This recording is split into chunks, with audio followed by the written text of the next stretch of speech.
Carenza didn't know the warriors who rode into Thornhaven that night were hunting for a ghost. She didn't know the mark branded into their armor matched the one her mother had traced onto her palm 1,000 times before the fever took her. And she certainly didn't know that 3 whispered words would shatter the life she'd built from nothing and drag her into a war that had been waiting 17 years for her to speak. All she knew was that the herbs weren't going to grind themselves, and old Maven would box her ears if the poultices weren't ready by morning.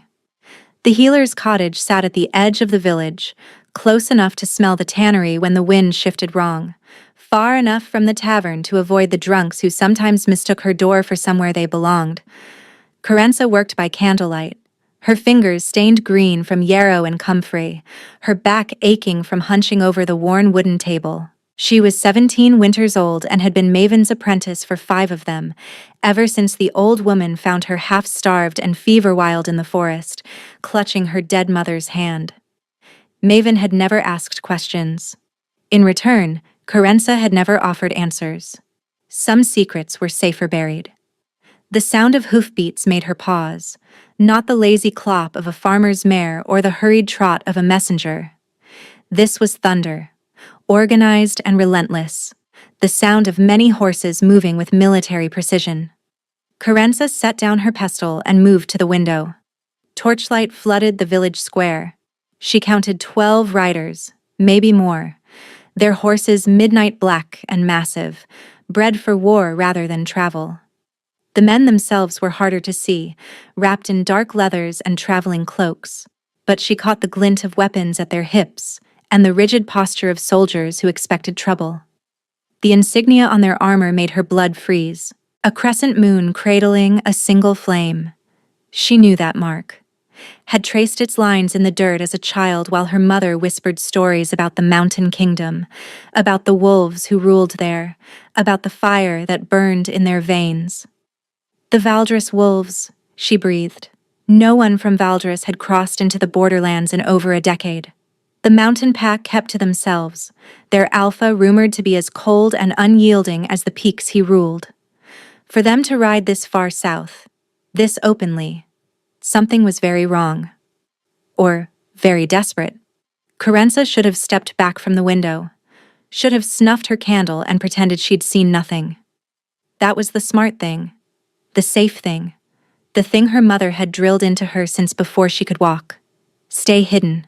Stay small. Never let them see what you are. Instead, she watched as the lead rider dismounted. He was tall, broad-shouldered, moving with the kind of controlled grace that spoke of violence held carefully in check. When he pushed back his hood, the torchlight caught features that seemed carved from stone. A hard jaw, sharp cheekbones, dark hair cropped close at the sides but longer on top. His eyes scanned the square with predatory focus, missing nothing. Those eyes found her window. Carenza jerked back, heart slamming against her ribs. Had he seen her? The candle was still burning. She'd been standing right there like a fool. A knock rattled Maven's front door. For a moment, Carenza couldn't move. Then training took over. She grabbed the pestle, the closest thing to a weapon, and crept toward the entrance. "Healer's cottage is closed until dawn," she called through the wood, keeping her voice steady. "If someone's injured, leave them on the step and I'll open the door." The voice was deep, commanding, the kind that expected obedience without question. "We're not here for healing." Carenza's grip tightened on the pestle. "Then you've got no business with us." A pause, then, quieter, almost amused. "You've got courage, little wolf. I'll give you that." Before she could respond, the door swung inward. Carenza stumbled back, raising the pestle uselessly as the warrior from the square stepped inside. Up close, he was even more imposing, filling the doorway, bringing the smell of pine and wood smoke and something else. Something wild that made her wolf stir for the first time in years. His eyes swept over her, clinical and assessing. They snagged on her wrists, her neck, and the strip of skin visible above her collar. "Where's the healer?" he demanded. "Away. Birthing in the next village." Carenza forced herself to hold his gaze. "I'm her apprentice." Whatever you need? We need information. He reached into his cloak and withdrew a folded piece of parchment. When he spread it open, Carenza saw a drawing, detailed and precise. A birthmark. Curved lines forming a crescent moon cradling a single flame, the same symbol on their armor, but organic, natural, the kind of mark someone was born with rather than chose. We're searching for anyone who bears this mark, the warrior said, or anyone who's seen it. The Alpha King offers 1,000 gold pieces for information leading to— My mother had that mark, Carenza whispered. The words escaped before she could stop them, pulled from somewhere deep and instinctive, from the child who'd traced those lines on her mother's shoulder blade and asked what they meant. The warrior went rigid. Behind him, every soldier in earshot turned to stone. The silence was so complete Carenza could hear her own heartbeat, could hear the candle flame guttering in the sudden stillness. The warrior's eyes locked onto hers with an intensity that stole her breath. Say that again.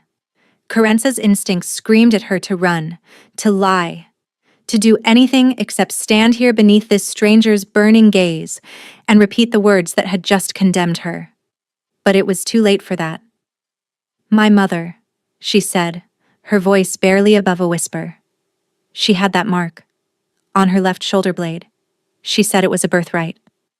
The warrior moved so fast Carenza didn't have time to flinch. One moment he was an arm's length away. The next his hand was gripping her chin, tilting her face toward the candlelight. His touch was firm but not cruel, his calloused fingers surprisingly warm against her skin. Your mother's name, he demanded. Tell me her name. Lysara. The name felt strange on her tongue, sacred almost, a word she hadn't spoken aloud since the burial. Lysara of the Western Hollows. Something fractured behind the warrior's eyes. His grip loosened, and for one unguarded moment she saw it. Shock, disbelief, and beneath both, a desperate, aching hope that made him look almost human. Commander Varen. Another soldier appeared in the doorway, tension radiating from every line of his body. What's happening? The men are— Kale. The warrior, Varen, didn't look away from Carenza. Send word to the king. Tell him we found her. Found who? Varen released Carenza's chin and stepped back, composing himself with visible effort. Lysara's daughter. The soldier, Kale, sucked in a sharp breath. That's impossible. Lysara died 17 years ago. The entire bloodline was— Apparently not. Varen's gaze swept over Carenza again, but differently now, like he was seeing her for the first time. Look at her eyes, Kale. Tell me those aren't Lysara's eyes. Carenza's stomach dropped.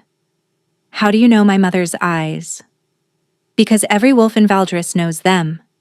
Varen's voice was rough. Lysara wasn't just some woman from the Western Hollows. Little Wolf.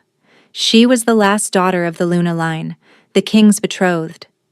And when she vanished the night before their bonding ceremony, she took the only hope of breaking the curse with her. The room tilted. Carenza reached for the table, steadying herself. You're lying. I have no reason to lie to you. My mother was a healer, a refugee. She fled the northern wars and— She fled because she was hunted. Varen's jaw tightened. The Luna bloodline carries a gift, one that certain packs would kill to possess or destroy. Lysara ran to protect herself. And apparently, his eyes dropped to Carenza's shoulder. To protect you. Carenza's hand flew to her left shoulder blade, pressing against the fabric of her dress. Against the mark she'd hidden her entire life, the one her mother had made her swear never to reveal. They'll come for you if they know. Promise me, little one. Promise me you'll stay hidden. Show me. Varen said quietly. No, I'm not asking to hurt you. I'm asking because if you carry the mark, you're the answer to 17 years of searching. The key to saving my people from a curse that's been slowly killing us. And if I don't have it? Then I apologize for the intrusion and we ride on. He held her gaze. But you do have it. I can see it in your face. You've been hiding your whole life, haven't you? Always feeling different. Always knowing you didn't belong here. Always. Stop. Kerensa's voice cracked. Just stop. Varen fell silent. The cottage felt too small, the walls pressing in, the air thick with secrets she'd spent 17 years burying. Her mother's whispered warnings, the strange dreams that had plagued her since childhood, the way her wolf had always felt muted, caged, like it was waiting for something she couldn't name. If I show you, she said slowly, what happens to me? You come with us to Valdris. You meet the king. And if the mark is true, you'll have a choice to make about whether to help us. And if I refuse? Something flickered across Varen's face. Then you refuse. I won't drag you to the mountains in chains. But Kerensa. He used her name for the first time, and the sound of it in his voice made her wolf lift its head. Your mother didn't run to protect herself. She ran to protect the bloodline. To protect you. If she knew her people were dying, do you really think she'd want you to turn away? The words struck deep, finding wounds Kerensa had thought scarred over. She thought of her mother's final days, the fever burning through her, the way she'd gripped Kerensa's hand and whispered apologies for things that made no sense. I'm sorry I couldn't take you home. I'm sorry I couldn't give you the life you deserved. Find them someday, little one. When it's safe. Find them and tell them Lysara never stopped loving them. Kerensa turned around. With trembling fingers, she unlaced the back of her dress just enough to bare her left shoulder blade.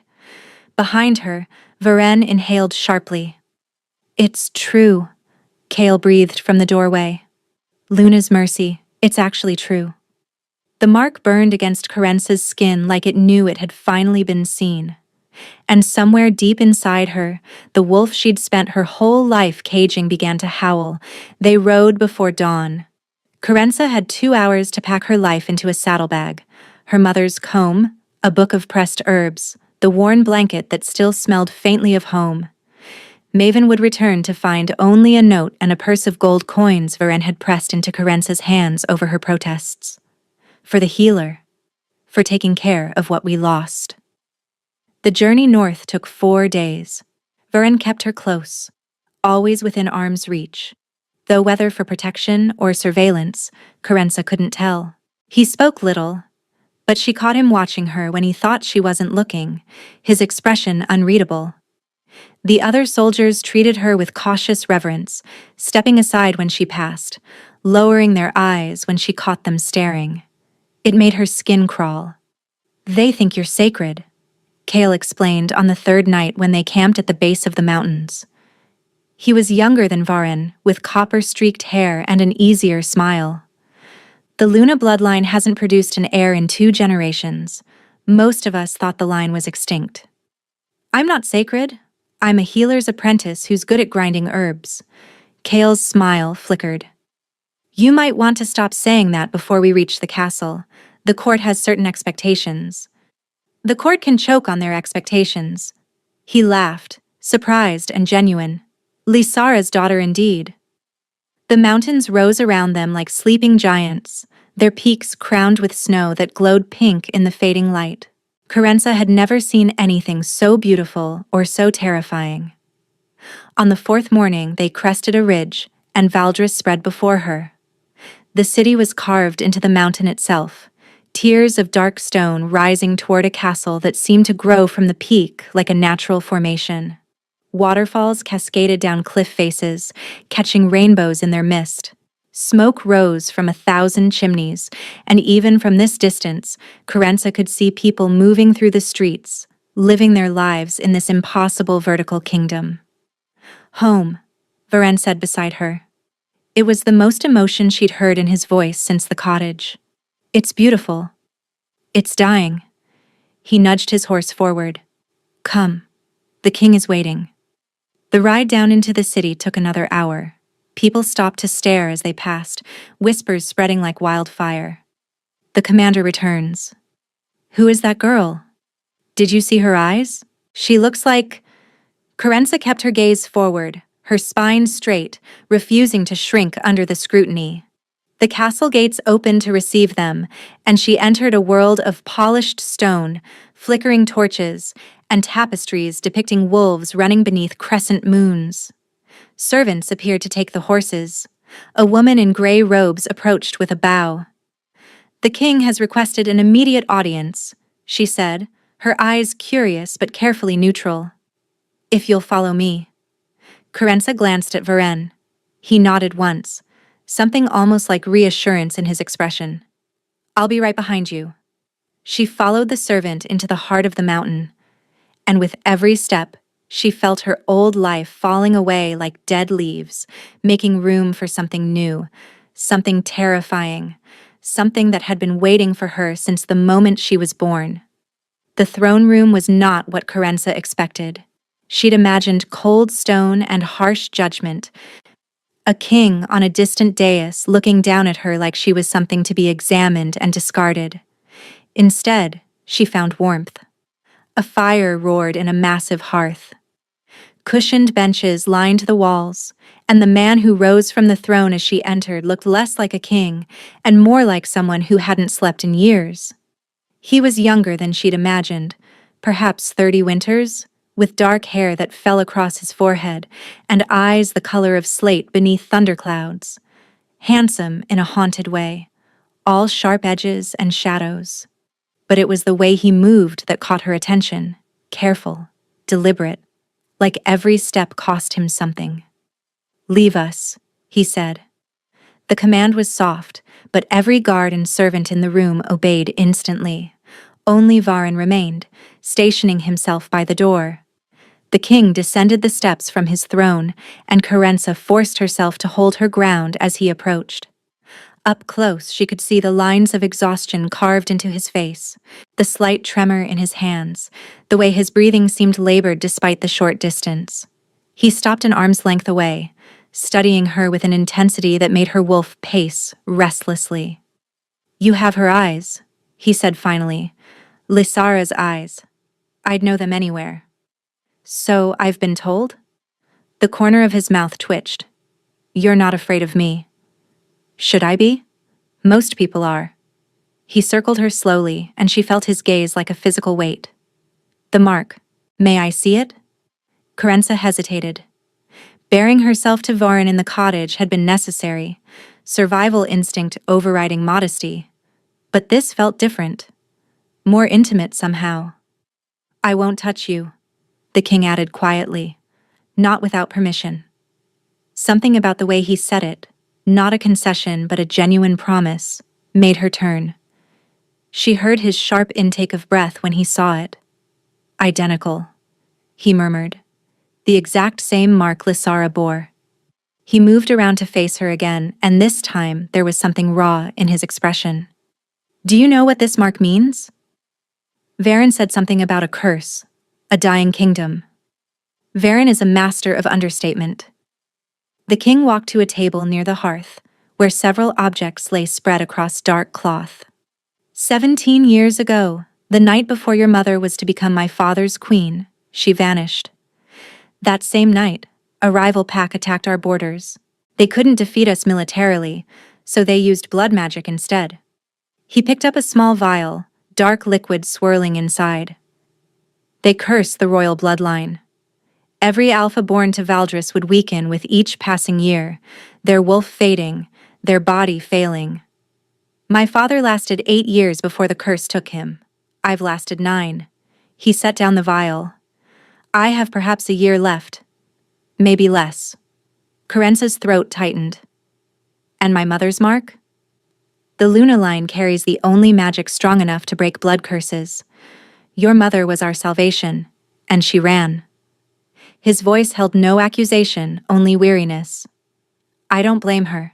She was 16, terrified, and the people who cursed us were hunting her specifically. But her flight left us with no hope. Until now. Until now. He held her gaze. Your name. Varen didn't tell me. Kerensa. Kerensa. He spoke it carefully, like he was memorizing the shape of it. I am Brennan, Alpha King of Valdris, and I am asking, not commanding, for your help. She approached the table drawn by the objects laid across it. A torn piece of fabric, a tarnished ring, a lock of dark hair tied with thread. What are these? Items connected to the curse, to the ones who cast it. Brennan watched her carefully. Your mother's gift wasn't just the mark. The Luna line could read objects, see the memories trapped within them. If you've inherited that ability, I have. The admission came easier than she expected. I've always been able to feel things when I touch them. My mother taught me to suppress it. Can you control it? Kerensa reached for the ring without answering. The moment her fingers closed around the cold metal, the world dissolved. A chamber lit by black candles. A man in ceremonial robes, his face twisted with hatred. He's chanting in a language that hurts to hear, blood dripping from his palms onto a stone altar. Another man stands beside him, younger, watching with cold satisfaction. The Valdris wolves will rot from within, the robed man snarls. Their alphas will wither, their line will end, and when they're weak enough, we'll take everything they have. The younger man smiles. And the Luna girl? Dead by dawn, my assassins are already... Kerensa gasped, dropping the ring. Her knees buckled, but strong hands caught her before she hit the floor. Brennan. His arms were around her, steadying her, and despite his earlier promise not to touch her, she found herself grateful for the contact. His wolf's presence pressed against hers, warm and surprisingly gentle. What did you see? Two men, one casting the curse, one watching. She struggled to catch her breath. The one watching, he was younger. He said something about taking everything you have when you're weak enough. Brennan's expression hardened. Did you see his face? Dark hair, a scar through his left eyebrow, and his eyes were strange, almost golden. Varen cursed from the doorway. That's Lord Mathis. He sits on the King's Council. Brennan released Kerensa slowly, his jaw tight. Mathis's family has served Valdris for generations. His father was my father's closest friend. His father might have been loyal, Kerensa said, her voice steadier now. His son isn't. I saw it, Brennan. He was there when the curse was cast. He's been waiting 17 years for you to weaken. The fire crackled in the silence, and somewhere in the castle, a traitor walked freely among them. The next 3 days blurred together. Kerensa read object after object, each vision draining her further but revealing more pieces of the puzzle. The curse had been cast by a blood mage named Corvin, long dead now, but his work lived on through anchors hidden throughout Valdris. Destroy the anchors, and the curse would break, but finding them required following a trail of memories that left Kerensa shaking and hollow. Brennan was always there. He caught her when she stumbled, brought her water when her hands trembled too badly to hold a cup, gave her space when the visions overwhelmed her. He never pushed, never demanded more than she could give. And slowly, despite every wall she'd built, Kerensa found herself trusting him. You should rest, he said on the third evening, finding her in the library where she'd gone to escape the pitying looks of servants. You've given us more in 3 days than 17 years of searching uncovered. I'm fine. You're exhausted. He settled into the chair across from her, firelight catching the hollows beneath his eyes. I know what it looks like when someone's running on fumes, Kerensa. I see it in my mirror every morning. She looked at him properly then, past the crown and the title, and saw the truth of what the curse was doing to him. The slight tremor in his hands, the way he held himself carefully, conserving energy, the shadows that seemed to grow darker each day. How long do you really have? She asked quietly. Brennan was silent for a moment. The healers say a year. I think they're being optimistic. And if we break the curse? Then I might live to see 35. His smile was crooked, self-deprecating. Ambitious, I know. That's not funny. It's a little funny. He leaned back, studying her. You're different than I expected. What did you expect? I don't know. Someone softer, maybe. Someone who'd flinch at the weight of all this. His gaze held hers. Instead, I got a woman who argues with commanders, insults courtly expectations, and reads cursed objects like she's daring them to break her. Before we continue, please take 2 seconds to like this video. Kerensa felt heat rise to her cheeks. I'm just trying to survive. You're doing more than that. Brennan's voice dropped, rougher now. You're saving us. You're saving me. And I don't think you have any idea how remarkable that makes you. The air between them shifted, charged with something that had been building since the moment she'd first seen him descend from that throne. Kerensa's wolf stirred, pressing toward him with an urgency that startled her. Brennan. I know. He closed his eyes briefly. I know I shouldn't feel this way. You've been here 3 days. You didn't ask for any of this, and I have no right to. Feel what way? His eyes opened, storm gray and burning. Like you're the first real thing I've felt in years. Like my wolf knows something I'm only beginning to understand. He laughed softly, humorlessly. Like I'd rather die breaking this curse than live another day knowing I sent you away. Kerensa's pulse quickened, heat flooding her cheeks. She thought of every lesson her mother had taught her about powerful men and their pretty words, about how vulnerability could be a weapon, how charm could be a trap. She'd spent 17 years learning to guard herself against exactly this, but Brennan wasn't trying to manipulate her. She could see it in the way he held himself, tense and waiting, braced for rejection. He was handing her a blade and trusting her not to use it against him. My mother told me to stay hidden, she said softly. She said if they found me, they'd use me, that I'd never be free. She was right to be afraid. The world she fled was dangerous. Brennan's voice was gentle. But I'm not going to use you, Kerensa. When this is over, when the curse is broken, whether that takes days or weeks, you can walk away. I'll give you gold, protection, safe passage anywhere you want to go. No obligations, no chains. And if I don't want to walk away? The question escaped before she could stop it. Brennan went very still. Then I would spend every day of whatever time I have left proving you made the right choice. Kerensa rose from her chair, crossed the small space between them, and before her courage could fail her, she leaned down and pressed her lips to his. He responded instantly, one hand coming up to cradle the back of her head, the other gripping the arm of his chair like he was restraining himself from pulling her closer. The kiss was gentle at first, questioning, and then deeper as she answered, her fingers curling into the fabric of his shirt. When they finally broke apart, both breathing hard, Brennan pressed his forehead to hers.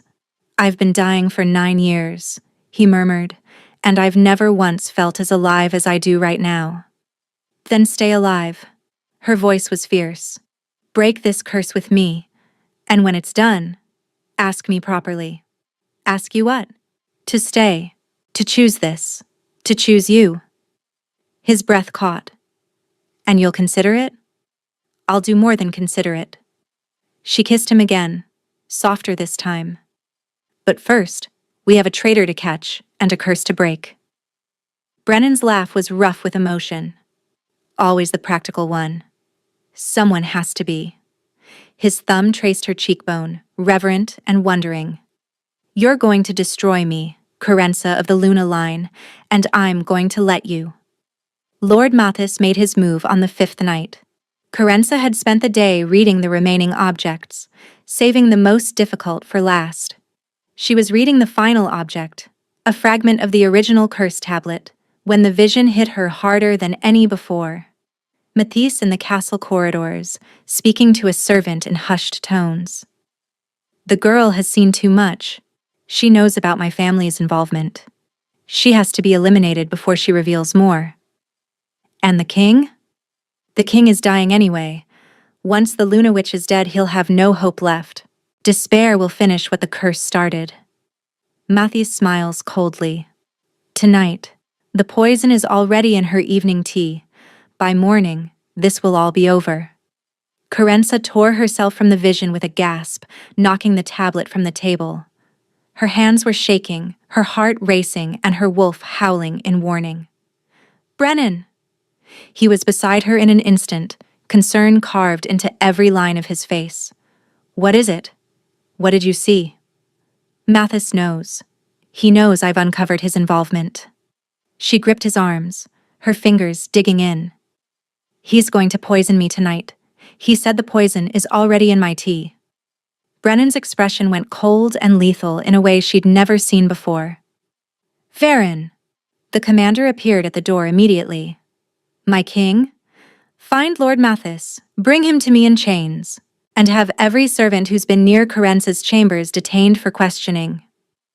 At once. Varen disappeared. Brennan turned back to her, his hands framing her face. "You're not drinking anything that doesn't come directly from my hand. You're not leaving my sight. Do you understand?" "Brennan, think about this." Carence's mind was racing despite her fear. "If you arrest Mathis now, you have my word against his. A borderland healer's apprentice accusing a high lord of treason. Half your council probably already thinks I've bewitched you. I don't care what they think." "You should. You're their king." She forced herself to breathe, to think. "We need to catch him in the act. Let him believe his plan is working. Draw him out and get him to confess where his allies are, where the curse anchors are hidden. You want to use yourself as bait." His voice was flat with controlled fury. "I want to end this. All of it. Tonight. And if something goes wrong, if the poison reaches you before we can stop it, then you'll save me." She held his gaze. "I trust you, Brennan." Something cracked behind his eyes. "You shouldn't. I'm not fast enough. Not strong enough. The curse has taken too much. You're strong enough." She kissed him, brief and fierce. "You've been holding this kingdom together through sheer will for 9 years. You can hold on one more night." Brennan pulled her close, his arms wrapping around her like he could shield her from everything with his body alone. "If he hurts you, I'll tear him apart with my bare hands. Curse or no curse, dying or not, I will end him." "I know you will. That's why I'm not afraid." The lie tasted bitter on her tongue. She was terrified. But she was also her mother's daughter, and Lysara had faced worse than poison to protect the people she loved.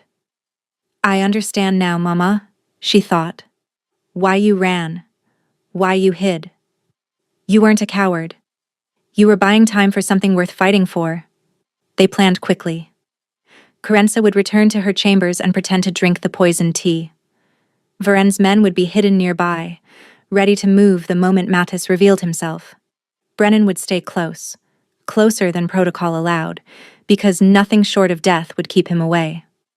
"One more thing," Brennan said as she prepared to leave. He pulled a ring from his smallest finger, silver set with a moonstone that seemed to glow with inner light.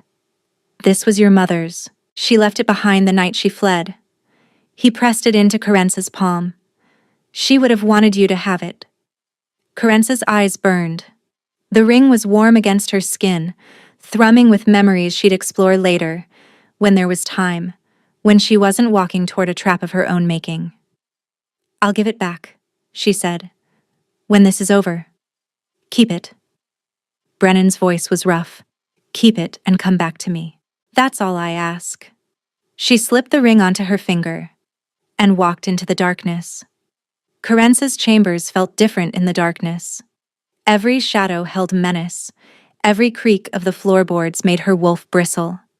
The tea sat on her bedside table, innocent-looking, steam still curling from its surface. She'd watched the servant pour it, had seen the slight tremble in the girl's hands, the way her eyes had darted to the door. Now she sat on the edge of her bed, the cup cradled in her palms, and waited. The door opened without a knock. Lord Mathis entered like he owned the castle, his golden eyes sweeping the room before settling on her with cold satisfaction. He was tall, sharp-featured, with the scar through his eyebrow that she'd seen in her vision. Up close, he radiated the kind of cruelty that came from generations of believing oneself untouchable. "Lady Carence." His smile didn't reach his eyes. "I heard you weren't feeling well. I came to check on our honored guest." "How thoughtful." She kept her voice steady. The healers brought tea. Did they? His gaze flicked to the cup. You should drink it. Tea is wonderful for settling nerves. I was just about to. She raised the cup to her lips. Mathis watched with barely concealed eagerness, his body leaning forward almost imperceptibly. This was the moment he'd been waiting for. 17 years of planning, and it all came down to a single sip. Kerensa lowered the cup without drinking. There's something I've been wondering, she said conversationally. When you watched Corvin cast the curse, did you know it would take this long? Or did you expect the Valdris line to fall faster? Mattis's expression flickered. I don't know what you're talking about. I saw you. Kerensa set the cup aside. In the vision. You were standing beside the blood mage, smiling while he condemned an entire bloodline to slow death. You called it taking everything they have? The mask of civility cracked. You shouldn't have seen that. And yet I did. She stood slowly. Just like I saw you ordering my death tonight. The poison in the tea. The plan to let despair finish what the curse started. Mathis moved fast, drawing a knife from his sleeve. Then you know too much to leave this room alive. I was counting on that. The door burst open. Varen and 6 warriors flooded into the chamber, swords drawn. Brennan came behind them, moving slower but with deadly intent burning in his eyes. Mathis spun, knife still raised, and found himself surrounded. Lord Mathis. Brennan's voice was ice. You stand accused of treason, conspiracy to murder, and crimes against the crown. Drop your weapon. You're dying anyway, boy. Mathis's composure shattered into something ugly. Your father was weak, and you're weaker. The curse will finish you within the year. And then what? Your kingdom falls to chaos while you rot in the ground. Maybe. Brennan stepped closer, unflinching despite the knife. But I'll rot knowing I stopped you first.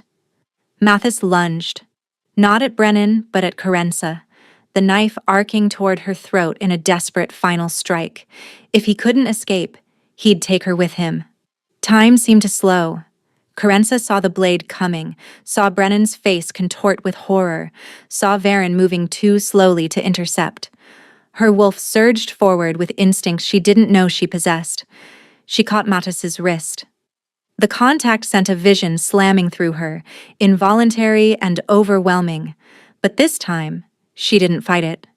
She let the power flow backward, pouring every memory she'd gathered into him, the curse being cast, his complicity witnessed, his plans exposed, all of it flooding his mind in a torrent of undeniable truth. Mathis screamed. He dropped the knife, clutching his head, and crumpled to the floor. When he looked up, his golden eyes were wild with terror. What did you do to me? I showed you what I see. Kerensa's voice was steady despite her shaking hands. Every secret, every sin, all of it, living in your head now, the way it's been living in mine. Brennan was beside her instantly, his arm wrapping around her waist, steadying her. Are you hurt? No. She leaned into him. But he will be, for the rest of his miserable life. Varen hauled Mattis to his feet. Where are the curse anchors? Tell us, and the king might show mercy. Mathis laughed, broken and bitter. You think I'm the only one? My family has been working toward this for generations. Even if you break the curse, there are others who will... Let them come. Brennan's voice cut through like a blade. I'll face them all. But first, he nodded to Varen. Take him to the dungeons. We'll get the anchor locations from him one way or another. As the warriors dragged Mathis away, Kerensa sagged against Brennan's chest. You caught his wrist, he murmured into her hair. I've never seen anyone move that fast. I didn't think. I just acted. Your wolf. He pulled back to look at her, wonder in his expression. It's not muted anymore, is it? Kerensa felt it then, truly felt it for the first time in her life. Her wolf, no longer caged, no longer hidden, but fully awake and thrumming with power she'd never known she possessed. No, she breathed. It's not. Brennan smiled. genuine and warm despite the chaos around them. Welcome home, little wolf. They found the curse anchors within 2 days. Mathis broke under questioning, revealing 5 locations scattered throughout Valdris where blood magic had been bound to stone and bone. Varen led teams to destroy each one while Carenza guided them through visions, pinpointing exactly where the dark artifacts were hidden. When the last anchor shattered, Brennan gasped. Carenza was beside him in the war room when it happened. She watched the color flood back into his face, watched his hands steady, and watched him straighten like a weight had been lifted from his shoulders. It worked. Kale breathed from across the table. Luna's mercy. It actually worked. Brennan looked at his hands, turning them over like he was seeing them for the first time. Then he looked at Carenza, and the emotion in his eyes made her heart stutter. You did this, he said softly. You saved me. Saved all of us. We did it together. No. He crossed to her, cupping her face in hands that no longer trembled. I've been searching for 17 years, sent hundreds of scouts, spent fortunes on trackers and mages, and found nothing. You've been here 8 days, and you broke an unbreakable curse. His thumb traced her cheekbone. You're extraordinary, Carenza. I'm just a healer's apprentice. You're the woman I love. The words hung in the air between them. Carenza felt the air leave her lungs. Brennan. I know it's too soon. I know I promised you could walk away. And I meant it.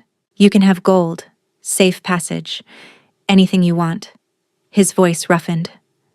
But I need you to know that these 8 days have been the best of my life. Not because you saved me, but because you challenged me, laughed at me, kissed me like I was worth something more than a dying crown. Tears burned her eyes. You are worth more than that. Then stay. The word was a prayer. Not because of duty or destiny or any of the reasons the court will whisper about. Stay because you want to.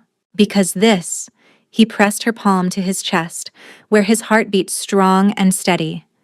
Feels like home to you, the way it does to me. Carenza thought about the life she'd left behind. The healer's cottage, the grinding herbs, the crushing weight of merely existing. She thought about her mother's warnings, all those years of hiding all that fear. And she thought about how none of it had prepared her for this.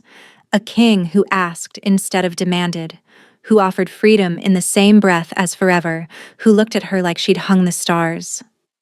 My mother ran from this place, she said slowly. She spent her whole life hiding, protecting me from a destiny she thought would destroy me. Brennan's expression tightened with pain. I understand. If you need to go, let me finish. She smiled through her tears. She ran because she was 16 and terrified and alone. But I'm not 16. I'm not alone. And I'm done being terrified of something this beautiful. Hope flickered in his eyes. Carenza, I'm staying. She rose on her toes and kissed him, soft and certain. I'm choosing you, Brennan of Valdris, today and tomorrow, and every day you'll have me. He made a sound somewhere between a laugh and a sob, crushing her against him, burying his face in her hair. I'll have you forever if you'll let me. Forever sounds like a good start. When he finally pulled back, his eyes were wet, but his smile was radiant. Marry me. Is that a command, Your Majesty? It's a plea. He dropped to one knee right there in the war room, surrounded by maps and candles and the remnants of a broken curse. Carenza, daughter of Lysara, will you be my queen? My partner? My mate? She looked down at this man who had every reason to be hard and cold, who had watched his family die and his body fail and his kingdom suffer, and who somehow still knew how to hope. Yes. The word came out fierce. Yes to all of it. Brennan surged to his feet and kissed her breathless, lifting her off the ground, spinning her in a circle while she laughed against his mouth. From the doorway, Varen's voice drifted in. Should I inform the council, or would you like a moment? Give us an hour, Brennan called back without breaking the kiss. Maybe 2.